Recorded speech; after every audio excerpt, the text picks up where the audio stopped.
Thanks for joining us on this special coverage of the economic survey. The chief economic advisor expects India to grow at 6.75% this fiscal, 7 to 7.5% in financial 2019.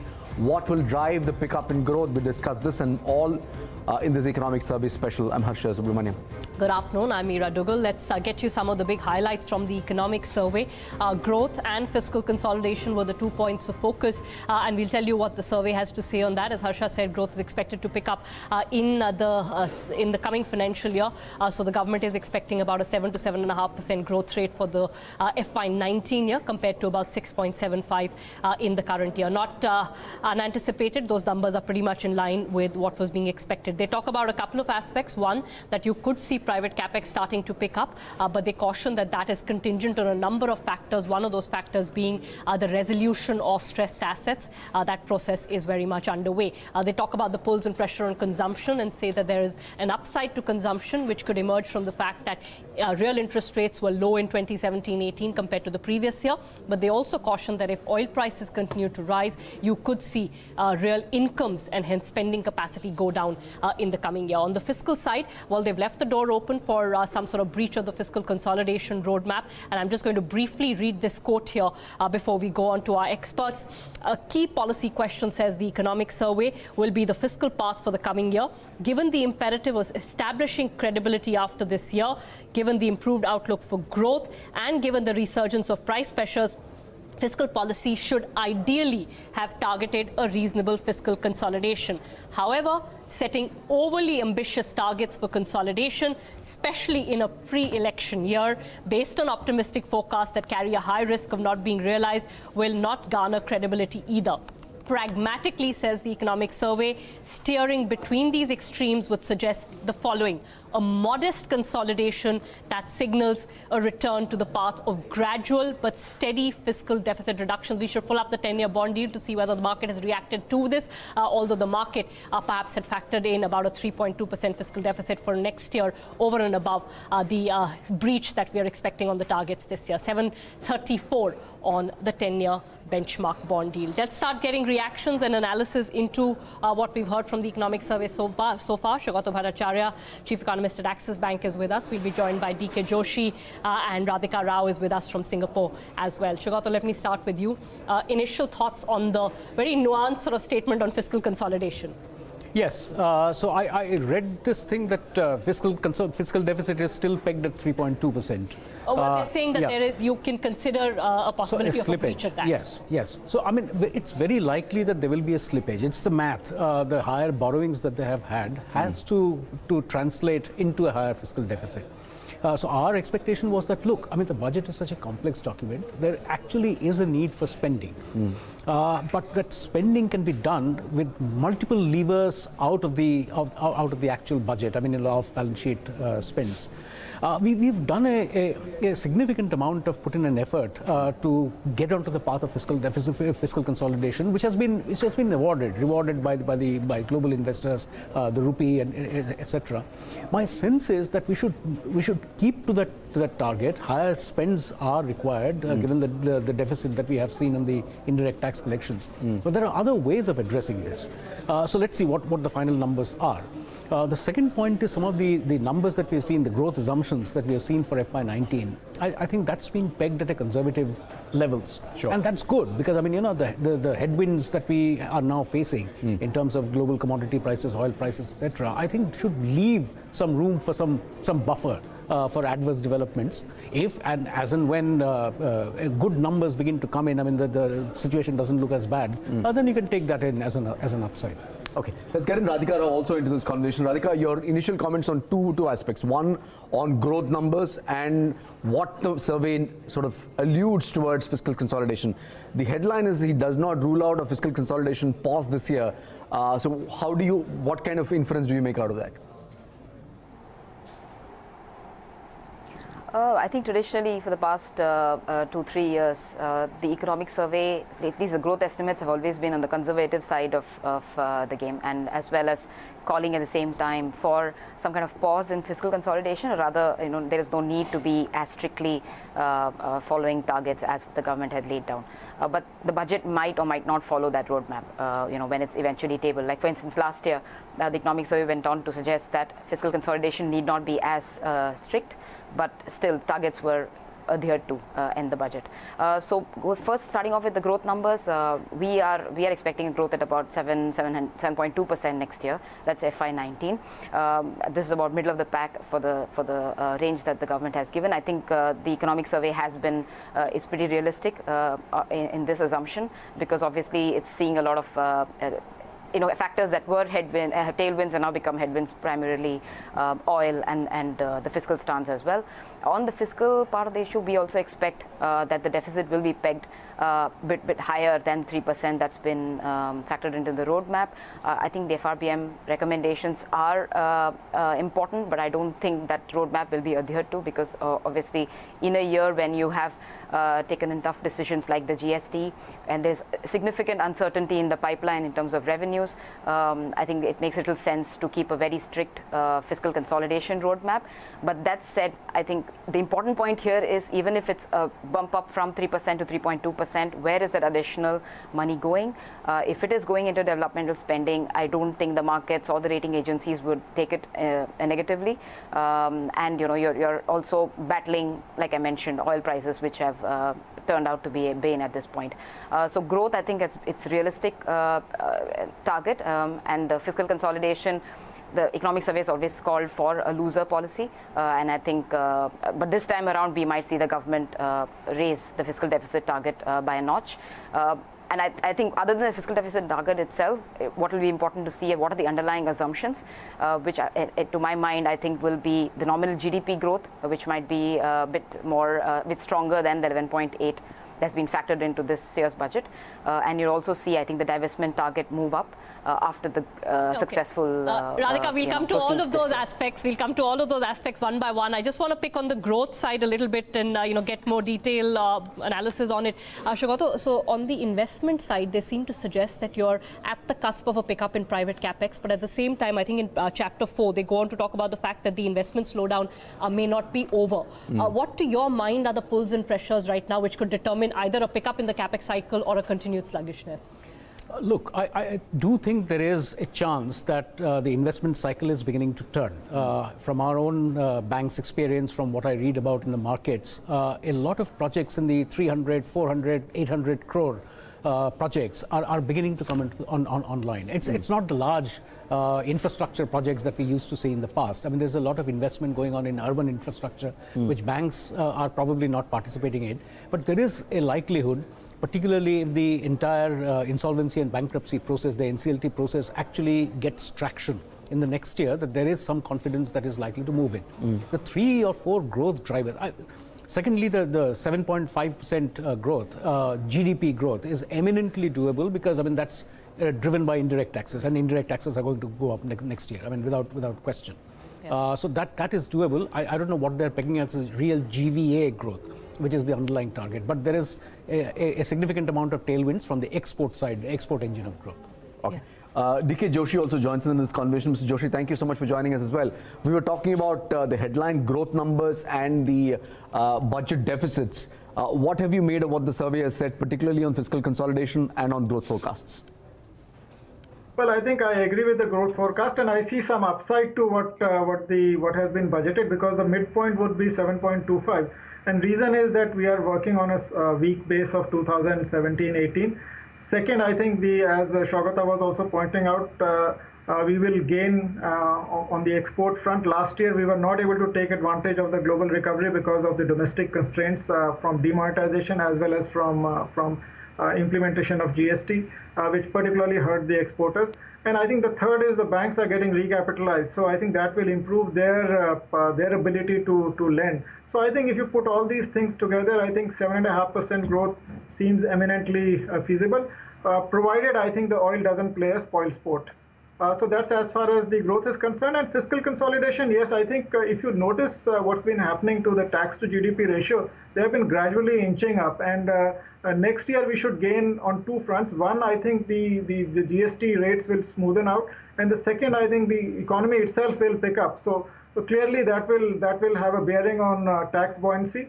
And so what I would say is that the fiscal government doesn't have too much bandwidth to splurge, but I think they can reasonably restructure their expenditure towards the areas they want to focus on. And I think some support will come from the taxes also, and rest I think they'll have to make up through indirect through non-tax revenues. All right. There's this whole chapter, and this is slightly more longer-term issues. Mr. Joshi, you can come in on that. They're talking about the investment and savings slowdown in India and saying that this has been perhaps one of the most dramatic phases of a slowdown in both savings and in investment. Does that have a bearing on near-term outlook for growth, or are those sort of more conceptual issues that the economic survey is debating? Well, I think in the near-term outlook can happen. I think even with these savings rate, I think what it means is that if investment starts picking up in the economy, then your current account deficit will go up because the savings investment gap will have to widen. And I think as far as the investment pickup is concerned, I think it's I don't see a full-fledged recovery in private investment in 2018-19. In some pockets, it is happening, as I think this was also pointed out by Saugata. But many of the companies are still focused on improving their capital structure. They're paying back their debt. I think they're using their profits to pay back their debt rather than invest. And also, I think the problem of excess capacity still exists in manufacturing. So unless these are sorted out, a full-fledged recovery in investment is unlikely. But what we do expect is that investment to GDP ratio, which was falling continuously for the last 6-7 years, I think will stop falling in 2018-19. Okay, one specific point about infrastructure, and if I can just drill down in this, Radhika, come in on this. The survey goes on to say the government has been spending massively on building infrastructure to support long-term growth. At the same breath, it also says that massive investments are needed. The number that's been thrown at is India needs about $4.5 trillion by 2040, long-term. What do you anticipate in this budget to fix the infrastructure gap? We've been talking about this for a while. There have been budget allocations. Is the gap narrowing? I think the gap is narrowing, but I think the supply is falling short of the demand. So I think as far as that gulf stays, it's never going to be enough. At least every subsequent budget. I think for the focus for this budget, infrastructure aspect will be more, the sense I get is that it's going to be more on the rural part of the story, because there you've seen, in terms of supply, it's not been much. In terms of measures, in terms of the national price policy, not much movement has happened there. And that's why it's going to be more agriculture and rural focused, rather than, other than that, large scale infrastructure, particularly into roads, highways, have been allocations have happened, and it's been following on in the past few years. So that will continue, but a bigger emphasis, to my eyes, will be on the rural part of the story, as well as stretching into not only physical infrastructure but soft infrastructure as well in terms of price supplies to the mix. All right. Just want to delve deeper into the fiscal side of things as well, Mr. Joshi. So it looks like we're not going to make 3% even in FY19. So we've taken the target out by a year. It was supposed to be FY18. Now we're going into FY19, and the eco survey talks about credibility issues. There are real world issues and there are credibility issues. If we push it out by 2 years, what is your sense? Does that dent India's credibility to meet targets? In this case, fiscal targets, but then now we also have inflation targets. Well, I think the originally fiscal deficit at 3% of GDP was supposed to be achieved in 2009. I think it's been continuously pushed since then. And I think so markets have in a way factored in around 3.2%. Yeah, I think it does dent the credibility in the sense that I think that also shows that the process of achieving at the target. So clearly, I think one should not try to miss the targets. But having said that, I think this is not a major slippage. I mean, this is only a couple of basis points here and there. So I would not give too much attention to it unless, as long as they lay out the medium-term fiscal consolidation path very clearly in this budget. And also, I think for this budget will also give you the target for next year. I think they should be careful in putting forth a target. I think one should put forth what is achievable. No, I understand it's a few basis points, Saugata, but look at the impact. Just the fear of those few basis points is brought into the bond markets. No, I know. So that's exactly it. I mean, it's not worth it. I mean, even with a slight slippage, which markets are probably factored in the bond prices that you're talking about, the yields that you're talking about. But anything beyond that, say 3.2%, as we are saying, where does that 3% number come in from, even with the FRBM? So, I mean, some slippage is factored in, it's given, but not too much beyond that. I mean, 3.2% for next year, perfectly fine. I think markets will be able to absorb it. But given the headwinds that now exist in the system, inflationary pressures are increasing. So beyond a certain point, increasing the fiscal deficit is actually self-defeating. So yields rise to an extent that, I mean, you need to pay more for your interest payments, etc. So, I mean, that needs to be balanced.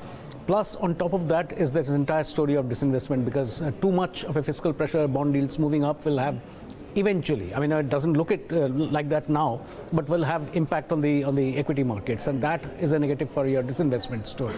So these things, I mean, it's a difficult environment that the budget is operating in now. And these pressures should be done pragmatically. I think that's the word that you mentioned, and I think that should be the guiding philosophy of the budget. Okay. One area, Radhika mentioned this briefly, that the focus will be on the rural economy. This is something that we've heard many people say, that this time the focus will really be about, sort of reinvigorating agriculture and creating rural jobs. What do you anticipate on that front? The budget makes a very interesting point about how migration of men is making agriculture more and more sort of women focused. What's the likely measures that the finance minister can take? Look, from the budget's perspective, I think there will be some increased outlay on the various programs, irrigation, rural housing, rural roads, which are all absolutely necessary. I think because the farm sector, something has to be done about this. I don't understand too much about agriculture, but I know instinctively that unless we get that sector right, we are not going to move too much ahead on a sustainable basis. I think agricultural irrigation, agricultural insurance, crop price insurance, more realistic MSP prices. I mean, so all of that will get factored into the subsidies that will. But more than that, I think there are more structural issues that need to be addressed in agriculture. The Prime Minister's initiative to do a electronic agricultural market, ENAM, I think that's absolutely critical. And this is a very political exercise. So that needs to be, the center needs to work with states to move with that. Affordable housing, rural housing, the Ministry of Rural Development is actually working on that. So I think that needs to be pushed in. Farm to the marketing, the produce, from output to marketing. So, I mean, these are the factors I think that are needed now for the government to work urgently rather than a completely outlays-driven approach to agriculture. Mr. Joshi, can you also come in on this issue of the prioritization of spending? There is a whole chapter which, I'm still to go through the entire thing, but they're talking about farm productivity, agricultural productivity in the face of climate and climate change. The bigger picture here being that, this is not a question perhaps just of giveaways. It's a question of addressing a very fundamental issue of farm productivity, which may take years. So it's not like they'll have any short-term fixes in the budget. Well, I think I completely agree with you. I think the productivity issues will take time to resolve, but I think what they need right now is something that will have a quick effect, because I think one of the key issues is that the farmer income has been falling. I think it's a reality. I think he's getting lower prices for some of his crops than the cost of production. I think that needs to be reversed, and I think budget will take a few steps. I mean, announcing realistic MSP is one thing, but also what is equally critical is that you procure stuff at the announced MSP. I think in pulses we didn't succeed in doing that last year. And also, I think if import prices are cheaper than the MSP, then I think the MSP doesn't help the farmer, because there's an alternative of importing. So I think the trade policy, the MSP policy, I think will have to be streamlined more. I think in addition to that, I think in general the issue of rural distress, I think needs to be addressed in a manner which makes good economic and political sense, which is to focus on construction activity because construction sector employs people with low skills, and I think majority of the people available in coming out of agriculture are low skills. So it's a natural buffer for a monsoon failure. And we already had 2 good monsoons in a row. I think so. You need to be a little careful on the third one, even though the projections are that this monsoon is going to be normal. But to be on the safe side, I think creating a buffer of jobs via investing in labor-intensive segments, which like construction, which includes housing, roads, etc. I think a key focused attention is required for them. So you address some of the issues which need immediate attention as far as the farmers' incomes are concerned. At the same time, you create a buffer for them, which comes in handy if the monsoons fail. If they succeed, then you get an additional step up to growth. Radhika, the survey clearly underscores the importance of the rural sector and the need to sort of step up investments in R&D to sustain productivity and so on. But the fundamental question is, agriculture has become unviable. What do you think this budget can do? If you just set aside the long-term solutions for a moment, what do you think this budget can do to fix the short-term problems? Something that can perhaps is necessary given the political sort of vulnerabilities involved. I think few things. First, this is a problem that cannot be fixed. I think there's a general understanding that it can't be fixed in the short term, and it can't be fixed extremely fast, especially the productivity aspects and output. In fact, there's also this big discussion on the cobweb cycle. So there has been an ample supply this year, because of which prices have fallen. So the production mix might move towards away from these crops and into other crops, and hence there may be a supply shortage. So those are the short-term swings that are outside the scope of what the budget can do. But I think the budget can outline where the funds can go, and to ensure that the funds reach the state levels. Of course, they have to work with the state governments in terms of spending on the rural housing, rural infrastructure, whatever the center can give. And I think generally infrastructure as a topic, it is not, the government can't go alone. There is limited fiscal headroom, so to a certain extent it does need the private sector to step in as well, which is something that's going to be challenging, I think, in the next year as well, because the deleveraging process is still ongoing. But the entire infrastructure piece, including the rural, will need to be done in cohesion with the private sector, which I think they will not be able to participate immediately. So to answer your question, I think there has to be a roadmap, which I think the budget will fulfill in terms of putting in money, putting in allocation towards housing, towards construction activities. I agree with Mr. Joshi, who said that it is going to be at making the incomes better, providing them with the social security benefits, but in terms of making agricultural productivity, improving yields, making irrigation facilities available, it's again going to be a medium-term agenda. But yes, if the funds are laid out and the work has started, I think that itself will be a step in the right direction. Okay, a couple of things. One, I just want to read out what the economic survey lays out as the agenda for the government in the year ahead. They say it's a heavy agenda. Points that they mention: resolving major indebted cases to ensure recapitalizing the public sector banks is carried out to successful conclusion. So essentially the whole resolution and recapitalization process. Initiating reforms of public sector banks that will credibly shrink the unviable ones and signal greater private sector participation in the future. The government will also need to stabilize GST implementation to remove uncertainty for exporters, facilitate easier compliance, and expand the tax base. Privatize Air India, that's a second, a particular item that they mentioned. And then finally, stave off any nascent threats to macroeconomic stability, notably from persistently higher oil prices and sharp disruptive corrections to elevated asset prices. Saugata, which of these do you think should be the top priority? Well, the markets, I think it's the message that the government is sending out to the larger world, to the investment community. I think what you mentioned, the first thing, the Chief Economic Advisor's key thing, the 4 R's. Yes. Recognition, recapitalization, resolution, and reform. So, yes. I mean, we are more or less into the first 3. We've done 2. So, 2 at least, I mean, even some part of resolution is underway. So now the reforms. I think that's very, very important. The initial signals that we've just seen in the structure of banking, I think that's something. The privatization agenda, particularly some state-owned assets, I think, which are much less than optimally productive. I think needs to be divested. And as you mentioned, I mean, if the economic survey specifically mentions one company, I think that's a move forward in this. So I think the government has done a lot in the last 3 years. It's taking some time to translate into output, productivity, etc. I think they should stay the course. And I think markets will begin to, we have already done a fair bit on FDI. So that's a source of investment funding that we have. I think these are steps in the right direction. From the government's perspective. The important thing to note in this current environment, there's not a lot that the center can do anymore. It's now completely shifted over to the states. And in terms of the fiscal federalism that the government is working for, I think these are things that will essentially have an impact on the overall economic climate. DK Joshi, same question to you. When you mean reforms, what do you anticipate this government to do? Will privatization actually be on the table? Air India is a specific case in point. But do you think the government, perhaps in the penultimate budget of its tenure, will go ahead and actually talk about privatization?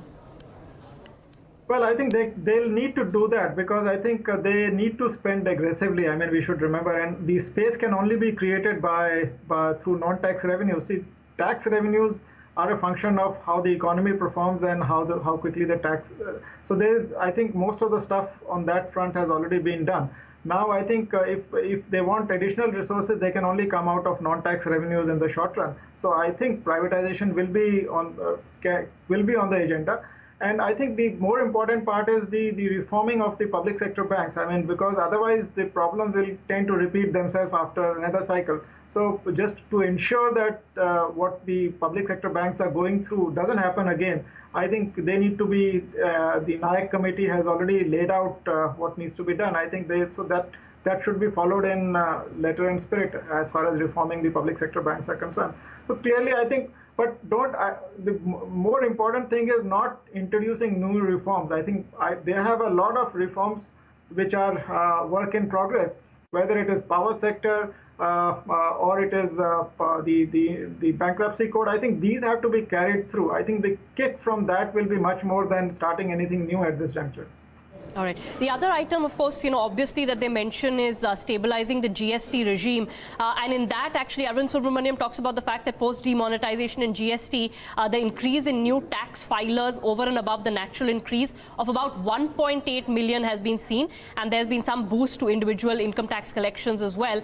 There's some data out there. Radhika, what is your own sense of how GST is playing out? I think the December numbers were better than the November numbers. So some people have taken sort of heart from that. I think the way the GST is progressing, again, it's a work in progress. I think why we have seen an improvement now in these months is also because the GST Council had taken a decision to allow the filings to be made quarterly for some parts of the smaller enterprises.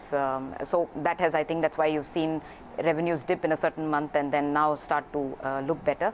But I think, we have seen since GST was unveiled in July, henceforth there has been a lot of policy fine-tuning. And I think it's true because we have started off with about 5-6 categories of taxes.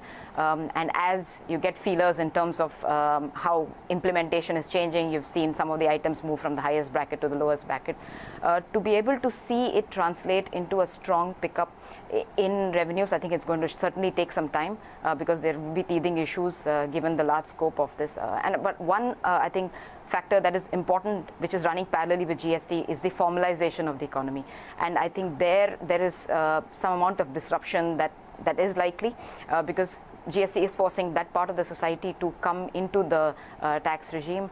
I think some of the arbitrage that these companies enjoyed might diminish. So it is going to be, I think the fitter ones will prevail. There is likely to be some shake-up in that part of the informal part of the sector. That is the aspect that we have still not seen, or rather it's not very clear in the numbers, at least in the official numbers. So GST hardcore aside, I think the formalization of the economy is the other aspect that is still to play out, which will have implications. Some of the fitter ones will be able to join, will expand the tax base. Some of the ones that have taken advantage of this tax regime and the arbitrage might wind up or perish. So it's certainly the entire structure is still working in progress, and I think as we head into next, rest of this year as well as FY19, we will see more rejig, which I think to some extent will have negative implications on revenues, because as some of the high taxes, tax brackets fall below. But we also have to remember some items are still outside the tax ambit. So to be able to work with the states and get them into the tax bracket will be also important. So certainly we have not seen the end of the regime, and much more policy fine-tuning is still pending. Much like the other reforms, we don't expect any fresh reforms to come here on. I think it has to be recalibration and implementation of what has already been announced, including GST. Sure. Saugata, just a word about the external sector as well. The survey points out that they expect the external sector to be relatively strong. What does this mean for the trade deficit and how it's going to play out, and the composition of trade? There's one specific point about how they're expecting a higher inflow of remittances. So would the trade deficit be under control, and will the composition change? So to address your second point first, remittances, that's where I'm a little bit more nervous, because whatever we are seeing in the Middle East, which accounts for a significant amount of the remittances that we have, the fiscal tightening that we are seeing in the Middle East, I mean, new taxes, levies of charges, user charges, etc., and the focus on local employment, that's one area that I'm very concerned about. I mean, we have already seen a drop in the levels of remittances due to the oil price drop. Due to the changing structures of the Middle East, that might account for a little bit more. So I'm a bit worried about on that front. Exports are likely to grow, both from a volume standpoint. Global trade is, as the IMF predicts, about 4.5%. So that's an increase, and India's trade depends on global growth. That's right. On top of which, commodity prices, that will give a boost to exports. Together with exports, though, imports are also likely to come in, as DK Joshi pointed out, that given the elasticity of growth and particularly the higher spending that we need to do on investment, that will have an impact on the current account deficit. And exports minus import is something that feeds into the GDP, so the net exports that we have. So that's one area that we need to focus on. Exports is a very major engine of growth, and unfortunately we have not done as well on exports as I would probably have expected given the increase in global growth. We are losing our competitiveness, and I think this needs to be addressed very, very urgently, particularly in key sectors like textiles. And then, of course, on the oil front also, as I mentioned, they talk about that as one key uncertainty going into the next year. Mr. Joshi, you know what, we had done a little bit of an analysis on the oil prices so far. Currently, what we have seen in the last few months is that the pass-through to retail consumers has not been as dramatic as the increase that we have seen in global oil prices. The government does have a little bit of that buffer right now, don't they? I mean, they can choose to unwind excise duties, etc., to ensure that the pass-through is relatively limited. Absolutely, but I think it doesn't come without a cost. I mean, it has a fiscal cost that their revenues will reduce. But I think I agree with you. The increase in oil prices, if you look at month-on-month prices, it's been so calibrated. I think that people are not even feeling it. Yeah. So go ahead. No, go ahead. Radhika, so I was just going to sort of push that point further about oil prices. If you just keep oil prices aside, are you feeling relatively comfortable where the trade deficit stands and how the export performance is likely next year? I think oil prices are an important element, and I think behind why the trade deficit has not been able to narrow much.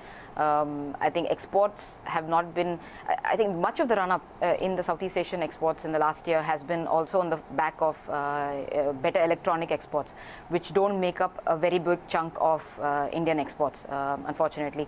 In fact, imports-wise, we are importing much more electronic items, and which it's after oil is the second biggest component that we import from overseas. So oil aside, I think the trade picture is mixed. One, because exports, which is known now that is not able to participate in the bigger, demand, global recovery that's taking place.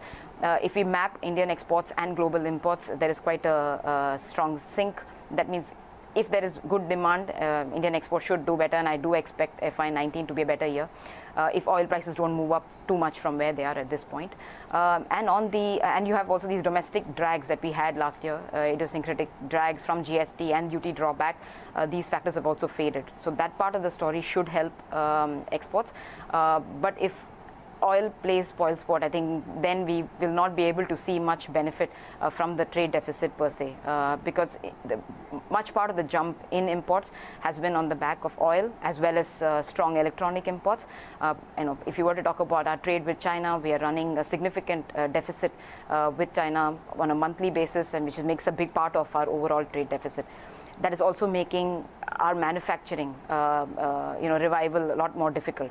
So many other factors playing into the whole trade mix, but if you were to look at global trade alone, demand-wise it's strong, so it should help our exports, at least theoretically. One aspect that is also playing into this mix is the rupee. I think the rupee has maintained a strong footing. Of course, if you see year-to-date basis, other Southeast Asian currencies have appreciated much more, but the rupee strength, consistent strength, has added to the external sector's headwinds. So putting all these factors together, I do think that exports can gain some ground next year because globally things are better. But the net balance is what reflects in your current account as well as the growth picture, and that very much depends on how oil is faring. So if oil pulls back, I think the imports will have some room to correct, and then you will see the trade deficit narrow. But if it continues like this, I think any kind of benefits that the exports might see might get offset by what's happening on the imports front. That is, imports will increase much more. All right, just pointing out one box item. Sorry, we're moving between topics, but we're also reading this economic survey as we analyze it. Saugata, they talk about the increase in taxpayers, but they put it in the context of demonetization. So they're saying the increase in taxpayers post-demonetization. And according to them, there has been a fairly substantial increase post-demonetization. And they're saying that over 13 months with the previous 13-month window, and they've compared it, the new taxpayers, I'm looking for the number, I think it's a 1.7 million number or something like that they've put out. Do you really think that demonetization would have had an impact on new individual tax filers? Very much, because I mean you needed to deposit the money. So one way to deposit the money either at the bank or with the taxpayers. So I mean pay down. I mean I'm not very sure how much of actual taxes were paid, but I mean this is definitely one incentive to register yourself for tax, because either way, I mean, if you deposit at a bank, sooner or later you'd get a call for the tax. If you deposited in your own name and didn't go through some shell company or the other. That's right. So that's right. So the key test for that is the total amount of revenue collections rather than just the key filers. I'm sure that the box also has something to say on the actual revenues, but that's definitely something which, and even before the economic survey, we have had some parliament questions, etc., which actually gave out that number. So I'm not very surprised that, and even with the GST, it's not just the demonetization, even with the GST now, you will actually get an increase, even on the direct taxes, even with the GST. So you will get an increase, but I mean, the fear is that, I mean, many of these are non-tax paying tax filers. So that's the part that needs to be addressed. I'm quite sanguine that with the e-way bill, that's coming in 2 days from now, I think that will begin to tighten the tax net, increase tax compliance, increase the tax net, and I just hope that they do it in a reasonable fashion, not to impose too many more restrictions, which again begins to throttle economic growth. Keki, Joshi, come in on this. Demonetization, the survey points out, helped in increasing the share of financial savings, as Neera points out from a box item, saying that perhaps it led to an increase in number of taxpayers as well. 1.8 million is the number. 1.8 million is the number. You want to come in on that? Yeah, I think it definitely would have led to the number of people who registered for taxes. But how much taxes they are going to pay, I think, is yet to be seen. But clearly, I think it's not demonetization alone. I think it's the other various other ecosystem that is developing, which is Aadhaar and other things. I think it's making cheating on taxes a little difficult. So I think all of it is coming together. Demonetization would have given it a little push. And I think what has also been observed in countries which implemented GST is that it's not only the direct taxes which get smoothened out, and the fillip is also visible in the indirect taxes. I mean, so the spillover of indirect taxes into direct taxes is very clearly visible, because a lot of people I mean, if you're paying GST, then I think it will become increasingly difficult for you not to pay the direct taxes. So it is in a way, I think it enhances the overall buoyancy in the tax system. Though I would prefer a system more reliant on direct taxes than on indirect taxes, because indirect taxes are considered distortionary in nature, and so I think eventually the system has to move towards more reliance on direct taxes. This was pointed out by Narasimhan Committee long time back, and I think we did. So I think we are in a transition phase right now, and I think eventually we'll get to more tax collections from direct taxes than from indirect taxes. All right, I think we are about to see the Chief Economic Advisor address the press, so I'm going to thank